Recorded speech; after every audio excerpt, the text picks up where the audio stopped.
Doctor Michael B ഹേ ഒരു പരിണാമ ശാസ്ത്രജ്ഞനാണ്. അദ്ദേഹം 1996 ഡാർവിൻസ് ബ്ലാക്ക് ബോക്സ് എന്ന ഒരു പുസ്തകം രചിക്കുകയുണ്ടായി.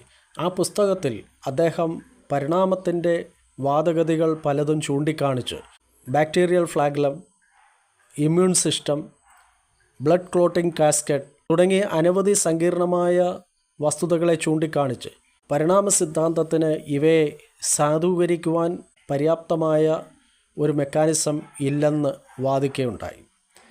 ഇതുതന്നെയാണ് ക്രൈസ്തവ വിശ്വാസികളായ ശാസ്ത്രജ്ഞർ പലപ്പോഴും ചൂണ്ടിക്കാട്ടിയിട്ടുള്ളത്. എന്നാൽ അവർ ചൂണ്ടിക്കാട്ടുമ്പോൾ പരിണാമവാദികൾ പലപ്പോഴും ക്രൈസ്തവ വിശ്വാസികളായ ശാസ്ത്രജ്ഞർ അവർക്ക് ശാസ്ത്രീയ ബോധമില്ലെന്നും പരിണാമ സിദ്ധാന്തത്തെക്കുറിച്ച് അറിവില്ലെന്നും ഒക്കെ പറഞ്ഞ് ആക്ഷേപിച്ച് പാർശ്വവൽക്കരിക്കാറാണ് പതിവ്.